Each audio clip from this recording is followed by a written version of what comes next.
I want to find a 25-foot two-headed turtle in the Monongahela River. That would be a total bonanza. Would love that. Yeah. No, Right. But I have a question. Yeah. You know, it's not a giant 25-foot two-headed turtle. What's that? Hey there, everybody. Welcome back to PixelLit. My name is Kevin. Along with me, as always, is Phil. And today we have very special guest, Aaron Hess from Oops, All Monsters, a fine podcast serving your weekly cryptid needs. How's it going, everybody? Hey. Hello. Hey, guys. It's interesting to be on this show that I consume. It's fascinating. It feels like being in somebody else's living room and like eating out of their fridge or something. Right. Yeah. You know what I mean? It's like that weird vibe when you sleep over somebody else's house and you wake up before anybody else wakes up. And you're not really sure. Can I make coffee or am I going to break a secret rule? Right?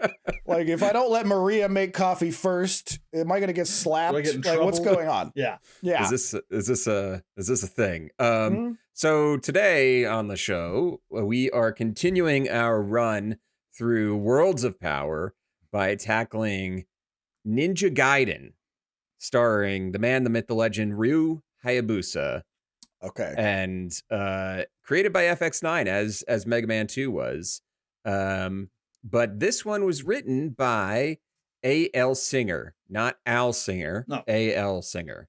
But yeah, we're talking Ninja Gaiden, which some of you may know from the more recent Ninja Gaiden series. It was on Xbox 360, and it was a, balls hard action game. But before that, it was a balls hard Nintendo game. Yeah. And right off the bat, Facts. the Mega Man 2 cover, as we discussed before, they removed his gun. Now in this cover, they remove his he has like I forget what they call it, the throwing knife. The shuriken deal? Yeah. Shuriken. And it just looks like he's coming in for a fist Why? pound. What? Huh? How is the shuriken too aggressive? I don't know. He's got a giant fucking katana in his other hand. So we yeah. don't have a rash of shuriken attacks in high schools all over the U.S. Not anymore. Not since That- McGruff. I mean, that would be impressive. that actually would be. Basically, the summary of the book they give you is Journey with Ninja Ryu deep into the mysterious Amazon jungle to battle a deadly force of incredible power, where he meets Blanca. No. The legendary demon is about to awake from a 700-year nap. The Amazon and how it's the full Amazon. of ninjas. The Amazon. Not a specific part of the Amazon, just Nope. Yeah. the Amazon. It's like Detroit's caveman problem, just swarming with them. Cavemen and RoboCops. Just two problems that Detroit can't shake. You're not shaking. I'm just a simple caveman police officer. Right.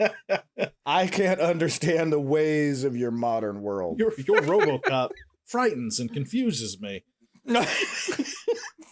That's a 2%er. We lost everybody. We with got- that. We have to have That's at not least gonna 2 play in moments Iowa. per episode, so we're overachieving We here. have to, yeah. Usually it's when Phil gets into Warhammer 40K. Yeah, It's yeah, when that's we usually start when it to. starts for Did me. you see that Henry Cavill is like a super hard 40K nerd? He is. Have you seen this? I saw him just recently explaining it. I've known that because I've seen him on Twitch painting Yeah. miniatures, and Wow, then I okay. saw him on Graham Norton a month or so That's ago. where I saw it. Graham because Norton's like World yeah. of Warcraft, and he's like Warhammer. Yeah. Yeah. No, well, I have to say, first of all, I love the Graham Norton show because Me too. Graham Norton is able to. I don't watch, giant Chinese panel shows, so I don't know. But in the English speaking world, Graham Norton is the Babe Ruth of getting people on his show and getting them to vibe and actually like be people as opposed to doing like, hey-oh, like 1997 Johnny Carson totally fake bullshit. Yeah. And the fact that he is able to, well, have multiple shows and also get Henry Cavill to come on and talk about 40K, and you can kind of in real time see Henry Cavill's sphincter tighten, Right. and he's like, as he does like the nerd, like, no, not World Actually- of Warcraft. Actually, Graham. Warhammer. Yeah. You're like, dude, you are like the Superman of being both the Witcher and handsome. Right. And you are, I can see your solar plexus popping as you're like, you got my nerd thing wrong. Right. And I'm like, he's one of us. Oh, The no. super handsome is one of us. Only nerds know the beginning of that nerd rage. Like, yeah, it's Yeah. beautiful to observe. Yeah. It's amazing. Because I'm not a Warhammer, I'm not a Warhammer person. It's a little bit the Venn diagram, as the phrase that I constantly get harassed by Gavin for overusing on our show, Yeah. is just of the various hobbies. It's not mine. I don't like painting my miniatures, maybe because I'm like a fine art painter. I like to just I like them to be the sculpted majesty of the thing that they are. And I totally appreciate people that like doing it, but I don't like doing it. And I also don't love collecting them in order to amass my army. It's just you'll get a kick out of this because you guys actually did an episode where you talked about the Famir from Hero Quest, and I'm actually in the process of painting up my Hero Quest minis. This is their no, but that's the wizard, right? no, this is the elf. I This is can't their see it. reinterpretation of Oh, the this elf. is the new elf. Yeah, the new elf. Okay, This is the Right. last one I have to paint from the base box, and then we that's awesome. get into. So Is did that you how do small they are? did you do the like in-house Kickstarter, or did you buy it? Yeah, I that's did. awesome. I did that, and here's the thing: the idea that Hasbro even has the fact An that in-house is Kickstarter mechanism. yeah, Right. I forced down my bile and rage long enough to give them $175. Don't get me started. Yeah. Don't get me started on that. I just didn't want to miss it. I was like, that was genuinely one of those things that I was like, if this is the only chance for me to fucking get one of these, I really do not want to miss that. So yeah. yeah. Personal funding mechanisms, for people that cannot afford to have their cancer treatments. Right. And Hasbro. Hasbro. Yeah. Hey, Anyway. you guys want Hero Quest? You're gonna have to pay us first. You have to pay us and then fuckers. wait a year and a half. Good luck. Good luck. Yeah. No, don't get me started. But I do love Hero Quest. So do I. If you listen to the episode, there's no denying that we were mega fans. It was like foundational for us in terms of like giving us that proto layer before doing full book and binder and polyhedral dice role playing. Oh, We yeah. were just Yeah. maniacs. And we had a bunch of games in that set actually. And in terms of like box games, there were other games of that format that came out in that like 91, 92 Battle era that we just, Masters and Dragon Yep. Strike and a bunch Yep. of those. Yeah. all of them. Yeah. We played all of them. All right. So, Let's read this chapter fucking one. book. Chapter 1, we get Ryu Hayabusa. He's in the midst of it looks like he's in some sort of danger. He's got a blindfold on, and he's basically doing the Daredevil thing. Yeah. Like literally doing the Daredevil thing. And this scene automatically was better than anything in Mega Man 2. Yes. Which like the very specific descriptions of him being like, yeah, I'm using my other senses like a ninja to be able to fight these oncoming ne'er-do-wells. Yeah. It was actual creative combat writing as opposed to he pointed his gun, bam, whoosh, the enemy was gone. Like it's But yeah, as we progress though, we find out that he is being trained by Akira, not that Akira. Yeah. And he's gotten his black belt in ninja school. I think the thing I love the most about this section here is they want to give you right off the bat, like this is for the kids who love the ninja stuff, who many of them will probably grow up to be weeaboos and everything like that. And so they're like, his tabi boot, they're standing by a ginkgo tree. And then later he's saying it felt like a flock of Japanese butterflies had just broken out of cocoons in his stomach. I was like, they could probably just be butterflies, guys. I don't know if Yeah. I had a specific thing that I wrote down during that section. I wrote down, I can't tell whether every individual thing in this book is 1990 Western Japano fetishism or just relevant details of world building. Right. Because of the format of the book, I was just like, I don't know. Is this appropriate, or is just like this person's special, I don't know, like rope trick in bed at 1 a.m. I can't tell. Because I was like, I wanted to do a Control F for the word Japan or Japanese, but I was afraid. I was afraid that, a demon would come out of the PDF edit. They kind of they top load it and kind of drop it pretty quick, don't they? Like, yeah, it gets a little less Japan heavy in terms of using Japanese as a descriptor. Right. I think in chapter 1, it's pretty much like, he's Japanese. Right. Look at all this Japanese shit. And 13, by the way. And he's 13, by the way. It cannot be overstated how 13 he is.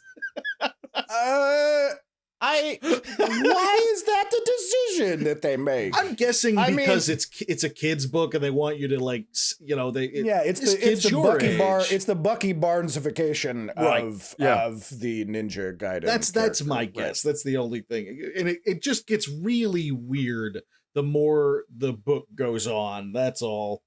But when we jump into chat, by the way, I actually watched a playthrough of Ninja Gaiden this afternoon just so I could be kind of fresh up on all right, what's in the book versus what's in the game. Oh, good.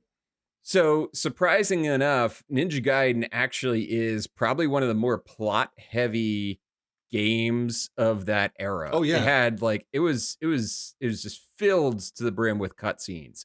Every level ended with a cutscene and some new revelation about the plot. So but it starts with a duel between two ninjas, one of them dying, quote unquote, and then it cuts to Ryu reading a letter from his dad, which is what we get to in chapter 2. So everything prior to the end of chapter 2 in this book is new plot. It's basically new context that the author created for this story, as opposed to Mega Man 2, which was the game. Right. Yeah, no, they make something new whole cloth for the book. And it's not the first time they'll do it. It's kind of interesting. They actually put some thought into this. So pretty cool stuff. Yeah. So chapter 2, he's talking to his mom about how it's gone well, and they saved this letter, this Gaiden, the letter. And this is weird. So a Gaiden is it's a side story. It's a story about characters that are that deviates from a main plot. It's a side quest. It's a side quest. A lot of times in Japanese games, they'll affix Gaiden to the end when it's oh, well, this is not the main series of games. This is a separate thing. This is a Gaiden. So that it's funny that in this they define Gaiden as meaning a letter. Yeah. Which I'm not sure. Maybe there is some definition out there that it's it could be a letter, but it's not. Pre-internet research had to be done for this, so cut him a little. The best thing about it is that it's labeled for Ryu upon his passage to man. 13. For Ryu upon his passage to manhood. And by the way, his master Akira calls him the greatest ninja he has ever met, which is not something I would ever recommend saying to a 13-year-old. Don't say that to 13-year-olds. I will say I was comforted to know that my prejudice that there are only 5 Japanese names was confirmed. Oh, yeah. That really helped. I didn't have to think of anybody that wasn't named Akira or Ryu. Right. So that was nice. That was good. Didn't get out of my culture zone at all. No, you didn't have to stretch those legs. Yeah, these are Japanese names that you have heard before and are comforted by. Yeah. Yes. In fact, his dad's name is Ken. Yeah. So Ryu and Ken. How There we about go. that? Go figure. Go figure. So we get a flashback now. Also fresh from this was not in the game at all. Basically the first level is go find Dr. Smith, and then you're in the first level. Yeah. That's it. In this chapter we get this is actually a relatively beefy chapter compared to all the rest of them. But basically they're just traveling about, and they run into a Komodo dragon. Oh yeah, That's all that really in happens the in this. Amazon. We get some padding on what the demons, the demon mythology and all that stuff, but yeah, they run into a Komodo dragon in the They're out Amazon. there getting their archaeology on. Basically, they're looking for the demon temple or something like that. So, and they find a Komodo dragon, which is basically the same thing. Yeah. And What did actually? Go ahead. No, you go ahead. Did you guys get any particular? Because this chapter and the chapters in the early Amazon jungle flashback are kind of, it's really the meat that you get with the dad character. Yeah. Did you get a specific vibe? Because I will say that the specific vibe from the dad that I got was kind of the too charming quality that, like, I don't know, Jeffrey Dean Morgan at the beginning of Weeds had, right? Where, like, he's just too cute to live, like, 'cause he's all dimples and noogies and, like, framed photographs. I don't know. It just was too delightful. I was like, this guy's got to die. He's too nice. And they also had and his partner, Wimple, which I'm assuming is one of the Japanese names that you mentioned, Hess. Yeah, definitely. Is like, on one hand he'll say you're one of the greatest ninjas that ever lived, and then he like calls him a goober, and he's like you're a sappy romantic, like whatever, and it's just like, who the fuck is this guy? We need to make up our minds. He's everything to everyone. He is the most interesting ninja in the world. That's exactly it. Dr. Hayabusa. He's an archaeologist ninja, right? Who one of those. As you do. He's that much cooler than Ninja. Really. No, I think it's a really underexplored, sub-genre. Yeah. If we just step on the ninja archaeologist researcher right now, I think we're on a gold mine. I think guys. we got something here. Yeah. I think there's move aside Indiana Jones. We got Dr. Hayabusa, and the first thing that we should do, in my opinion, is establish a series of contingency emergency plans labeled A through J. Good plan. Good plan. Good. That's a good idea. I love it. But no further. So they continue on through the they find a tablet, which is basically talks about the two MacGuffins that are crucial to this story, the light statue and the dark statue. Now, if in this book, what did you imagine them looking like after hearing about these statues? They don't did anything really pop in your them, head? do they? Yeah. So, I kind of had like black and white, almost like chess pieces in my mind, but they were very vague. I had like, vaguely like Pazuzu style exorcists, whatever statues. No, in the game, if you look at the statues, it looks like a fucking alien Contra boss. Oh, sure. Interesting. Yeah, it's an interesting move. It's so they are crucial to the game as well. But they look like it looks like a Contra boss. Right. Okay. Which holds up in the end. Yeah, exactly. And then they get tracked down by a half robot man, who has a shield that says J on it, and he really fucks him up. Which I feel like this moment is like the perfect example of how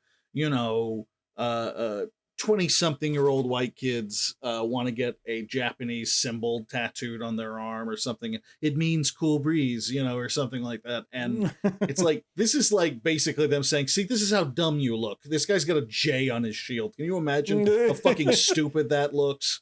It's dumb. Like that's exactly how I interpreted it. But yeah, it really rang as, it really just had a weird flavor to it. As much as anything in this book did. Like, okay, that's arbitrary and out of sync. Yeah. The book is trying really hard to give a little extra gravitas. I don't know if that's the right word, to the these villains, the Jack Yao's bosses. Because this guy comes back at the end, and this guy's one of the bosses. Just give a little more, I guess, something dramatic, to remember him by. Something to remember them by. Because this is referenced later, and it's also referenced at the end of the game, but it's never seen in the game. And the thing is, in the game, you can't tell what the fucking guy, if the guy has a shield with J on it. He's just like a little 8-bit pixelated, like, army dude with lightning. Right. Yeah. We continue on. I mean, these chapters are a Snappy. really they are a chunky part of the book. Right. And but yeah, the chapters I mean, there's like 27 chapters, something like that. Randolph Wimple returns to the hotel that they are staying at, and we get an absolute, like, this scene, I couldn't figure out why would you make so much happen so quickly? Yeah. I got there are certain chapters of this book that seem like half the chapter is played in fast forward, where I'm like, whoa, where it's kind of, it's just going like, what there's a soundtrack and a montage happening that I'm not able to get from the book, where you're like, okay, wow, so much happened so quickly. Yeah. And most of it was pretty pointless also. It seemed like you could have done less and covered it at the same speed and it would have made sense, maybe? Yeah. Yeah, because these two guys, he comes in, he's trying to make a phone call. He takes his backpack, which has the statues in them, wraps them around his ankles because it otherwise won't fit in the phone booth with him. He feels a pain at his ankles and looks down, and the backpack is gone. And he has to chase down a couple of criminals. He falls over, they fall over. It's Laurel and Hardy. It's just, he knocks over a guy on a ladder who's changing a light bulb in the hotel lobby. Yeah. The light bulb smashes on the ground, which gives the impression of a gunshot right to the criminals. But then the action carries on as normal. Yakety Sax starts playing for some reason on a radio nearby. That's really where I was. Yeah, that's where I was really getting. I was like, why is this a Benny Hill sketch? That's exactly what it is. Without the charm or breasts. Yeah, it's like, I wanted this to turn into a full-on, like, I'd buy that for $1. Right. I wanted like a sex worker to come out and light his cigarette and splash water on his face or something. Like keep it going, like just ratchet it up, man. Make this the Wimple Hour. I don't know. That would be a way better. In fact, book. I just want to follow Wimple for the rest of the time. I don't need to get back to Ryu. I think he goes back to Galesburg and starts a burger stand. Who the hell, there's your spinoff. That's a way, and it'd be a good video game too. Let's face facts. Ninja Gaiden, the Wimple years. The Wimple years. Wimple's burger time. Yeah, so he deals with that, and then he loses one of the statues but keeps the other. Yeah. And that's pretty much the flashback, is it not? Or that's the end of the flashback, and we cut back to basically in a normal narrative, we wouldn't also need to now read the letter, because the flashback would have been communicated by the letter itself. We didn't we don't need it to also see read a narration from the letter of like, oh, you're my baby boy. It's a really my long little letter. baby boy. He says, I hope that I'm just being sentimental, and I hope that I'm gonna crumple this letter up one day, and you're not gonna have to read it. But if you are reading it, I'm probably dead. But anyway, I love you, and it's like really, he's just Look what they did to my son, my sweet baby boy. he's throwing a lot at him all at once. One of the things about Japanese ninjas I know is that they love contingent clauses. Sure. Yeah. And If not plan this, F, then that. Yeah. or but plan this, J, or and whatever. perhaps that. Yeah. Yeah. So go find Dr. Wimple. He'll be going by Dr. Smith because we enacted Plan F. If I am dead. Yep. I can't help but feel that maybe Wimple was born with the name Wimple, and all of the contingency plans, no matter how minor involvement, going, Plan A, and I'll you change change my your name. name. Because just Smith. Smith would be fine. Smith's fine. Yeah. Plan A, Yeah, we're there's- successful. I changed my name. Yeah. Yeah. There's like a Mr. Miyagi scene over the sake that's like them discussing of all of their 6 contingency plans. And it's like, and he's always inserting into everyone, and I changed my name. Right. It's like, this one isn't even about you. You don't have to do anything in plan C. It's like, I'll do it anyway, just in case. He's Either changing his name for the safety of the team or as a reward for himself. You know, I did a good job. I deserve a name change. I get to change my name. and I will enjoy some kosher dill pickles. Yeah, that'll be great. And I love this scene so much more than about anything else that happens in this book, because we have a 13-year-old who is armed to the teeth. He has the dragon sword, great big katana on his back, and ends up in this little college town where everyone hates his sword in rapid Galesburg, succession. New Mexico. Yeah. Oh, that's right. Yeah. And he is mocked by 2 separate groups of people for the way he is, for his sword, basically. He gets a couple of like campus police who, I'm going to be honest, I think that's probably fine that they kind of shake down a kid who's walking around with a giant sword on his back. I'm okay with that. On a certain in level. 1990, honestly, a 13-year-old, I wouldn't have thought twice about it. Well, yeah, that's mean, true. 1990. I'm like, whatever. What's he gonna do? Yeah. Just solve some crimes, Right. Fine. Yeah. Go on. Yeah, let him adventures. solve some crimes. Yeah. He's going on adventures. Yeah. So they give him the shakedown, and he decides to go into a bar named Jay's looking for the professor. And he basically gets Biff Tannened right off the bat. Right. Who challenges him to a duel. Yes, Biff challenges him to a duel, and he basically calls him it's the Marty McFly chicken syndrome. Pretty much. Yeah. Ryu has to face off against him, and he does. And instead of facing off against him, he gets shot. Yeah. Can we talk about that? This is another one of those cases where I'm like, wait a second. I thought you were building up to a dramatic scene, and then you deflated all of the tension with it from a completely off-screen fucking surprise. Right. That completely eliminated any direction we thought we were going. We thought we had something with these muscle-bound college tough douchebags, because they even went to the point of the leader of them going, "Get him, boys!" And I thought, man, if you went to the whole trouble of having a "Get him, boys" in there, this is going to be something, right? Yeah, we're expecting a Karate Kid, crane kick, sweep the leg Johnny kind of moment, and instead he gets flashbanged. Yeah. It did cause me to put saying "Get him, boys" to a group of henchmen in order to defeat a bully on my bucket list. You got yeah. You got to have goals. So what's great is that entire chapter was basically the first level of Ninja Gaiden. Yeah. Summed up. So because in the first level, you're going through this town and you end up in a bar, and there's a boss fight at the end, and then you get shot by the mysterious red-headed woman.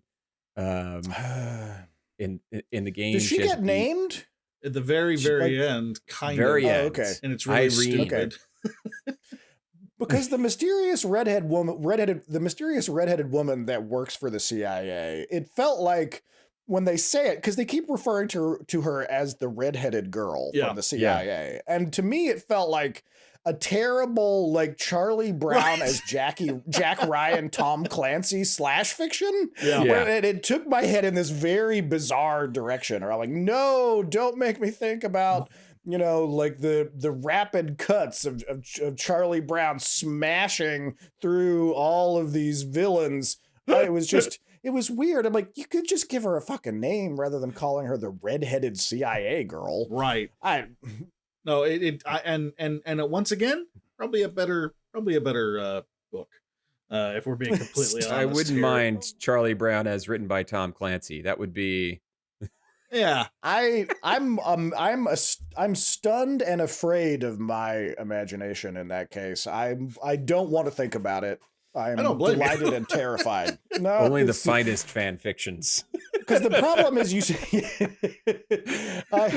I don't normally masturbate. Don't normally masturbate to Charlie Brown as an assassin porn, but when I do, I am high as hell. The problem is you can't decide in your mind whether he's a two-dimensional cartoon or whether he's a physical man with a giant volleyball head. And as soon as you do, the implications are miserable. I don't know how I'm going to get through this, but this cocktail is made of Jack Daniels and glue. So yeah, now you're onto it. So, and if your listeners were not aware of it, my plan was to come onto the show and make Phil look like a sober priest. It's working out great. Strap in, everybody. My reputation is being rebuilt brick by brick. We're going out. It's going out beautifully. You're George too, and I'm Donald Trump in this situation. I'm going to require that you cut that out of the show. Remember when I was the worst one? Oh, God. These are the good days. We're living them, people. We're living them. Bring Phil back. I'm locking my doors at night now. Phil, what are you drinking tonight, by the way? What do you got going on there? Who, me? Yeah. Oh, I'm stone cold sober, man. I got nothing. What? I got no drinks today on me. I'm trying to cut down on the sugar when it isn't weekends. Yeah. Because I'm turning 40 in 9 months, and it ain't pretty. Yeah. My abdomen turned 40 in May, and it's been complaining ever since. It's a real bitch. Pieces start to fall off of you. Yeah, don't recommend. I feel like a robot jock. Yeah. Stay in the 30s if you can. 30s are pretty good. Yep, definitely better. So this guy, Ryu wakes up, and he's been planted with a statue. Yes. Yes. Yeah.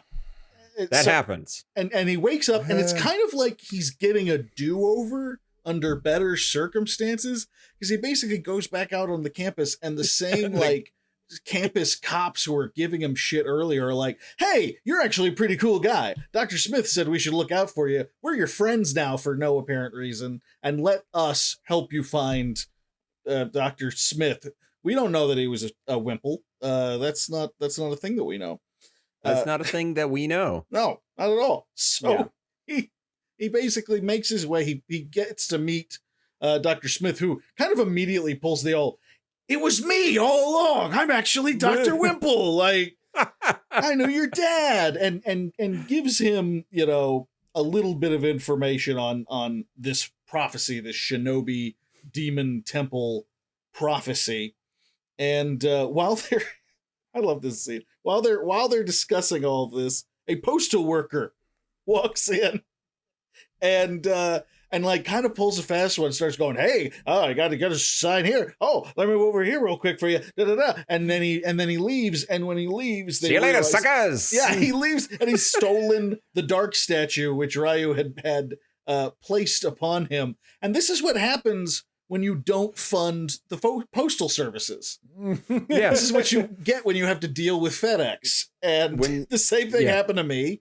And I think this is really a when you put a capitalist postmaster general in charge of the postal service, and he just cuts funding, your guys are gonna and ladies are gonna have to find a way to pad their income, and that's gonna be stealing archaeological piracy. Exactly. archaeological piracy. I mean, it worked for the British. You can't blame them in a way. It's really not their Yeah, fault. now they got museums full of brown people's shit from all over the world.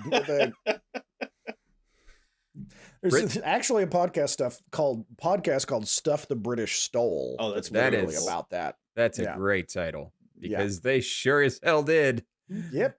Which episode is about my heart? Kate fucking Winslet. Yeah. All right. And right. we get another random, like, kind of dopey chase scene here. Which dopey? You gotta have to narrow it down. Right. Which dopey chase scene is this? So yeah, he's. Hold on, let me find this thing here. Because I hope we don't gloss over the shuriken into the sports car tire bit, because that was something. The thing is they unravel how quickly that these are the bad guys. Oh, I'm actually a good guy. These are actually the CIA. Who you thought were the bad guys are actually the CIA. Here's this girl again thing is like whiplash speed. What is going on? Yeah. It is. Yeah. So chapter 9, they basically run through the hallways, and then there was a squeal of tires. A black Lamborghini pulled away from a hidden spot behind a gate, because that is what all thieves drive is Lambos.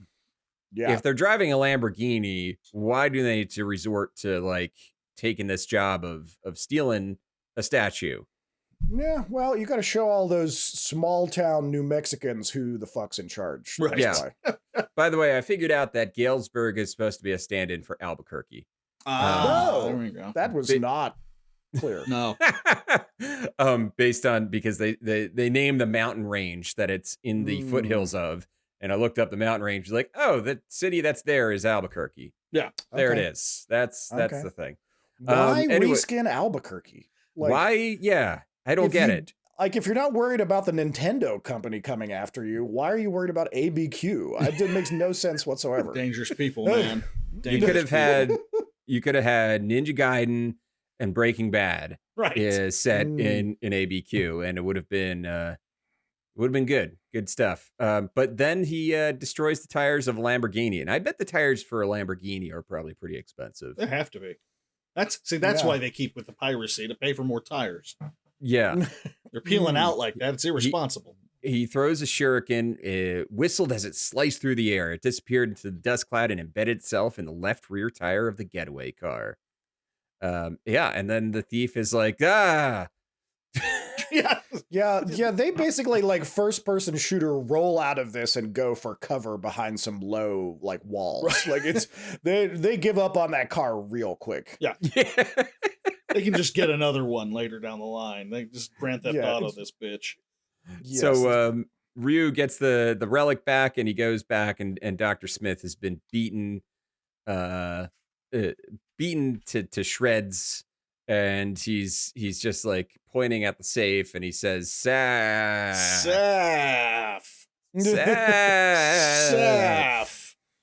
What's that? It has a real put the candle back energy to it. And then the gunmen show up, and wouldn't you know it, in chapter 10, it's the CIA. It's the CIA, who we can always trust. We can always trust. They're always the good guys, right? Yeah. Mm-hmm. So it's this. Yeah, he gives them the lowdown on the demon temple. And I love how shocked Ryu is, by the way, when he finds out that the statue has been planted on him. He's like, what? You put a statue on me? He's like, well, yeah, after she shot you. Like, I feel like after you got shot, anything's in the air. Like, it could have been, anything's up for grabs at that point. You were including a kidney. Shot by an American government worker. Right. And a woman at that. Like you should be extremely offended on many levels. You could tell, and we get to like the second moment of what so far at this point I'd counted like 2 of them, where he pulls like he's like, even a ninja.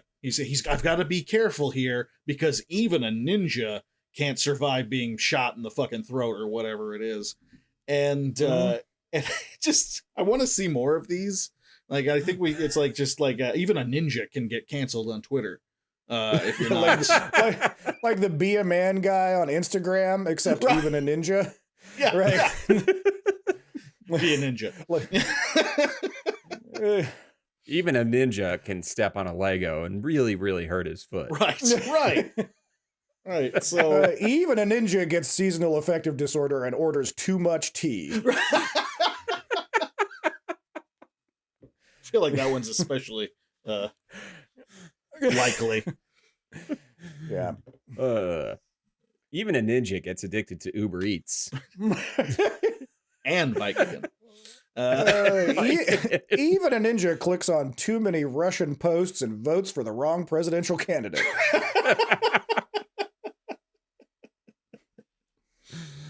Oh God. boy. So yeah. So he gets the lowdown from the No. CIA.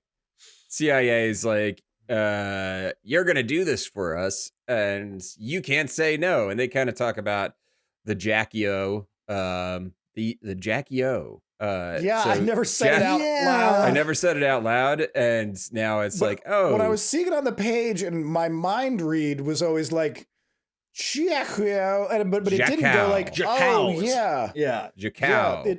It didn't go to like, oh, it's just Jackie-O when you actually think it. That's not. That doesn't feel good. Listeners, now I'm thinking like House of Yes and screaming at a theater. Anyway, the listeners, the name is Jaquio.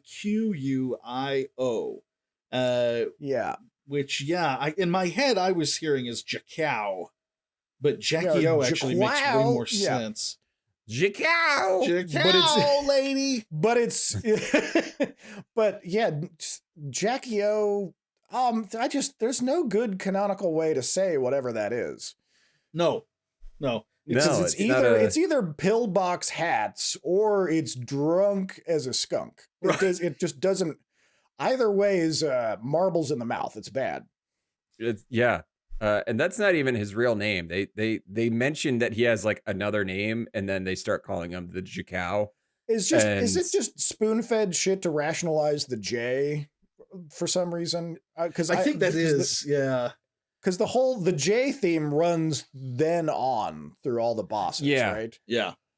It's like the W in Mega Man 2 for Wily. It's just the same thing. Yeah. These villains love a first initial. Like they love it. A strong first initial will really make your villainy hit that peak level. Big time.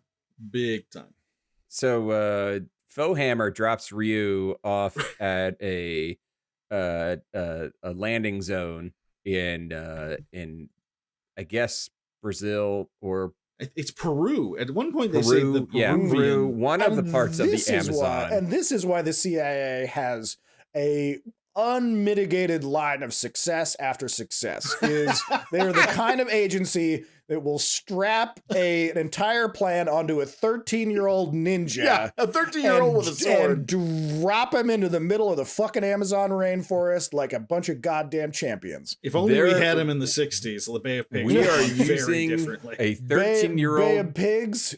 Fuck it. Done. We are using a 13-year-old Japanese national, right? That we extraordinary renditioned right into Peru, to stop a demon from raising from the dead. What could go wrong? We're the CIA. We think these things through. We're the CIA. We have it covered. We got it covered. Us and our 13-year-old ninja team. He's a team of one. Team of one. Hey there, everybody. Tune in next week for the thrilling part 2 of our talk with Hess from Oops All Monsters about Ninja Gaiden. In the meantime, if you could rate us 5 stars, share us on Twitter, and all that fun stuff, we would greatly appreciate it. Have a good night, everybody.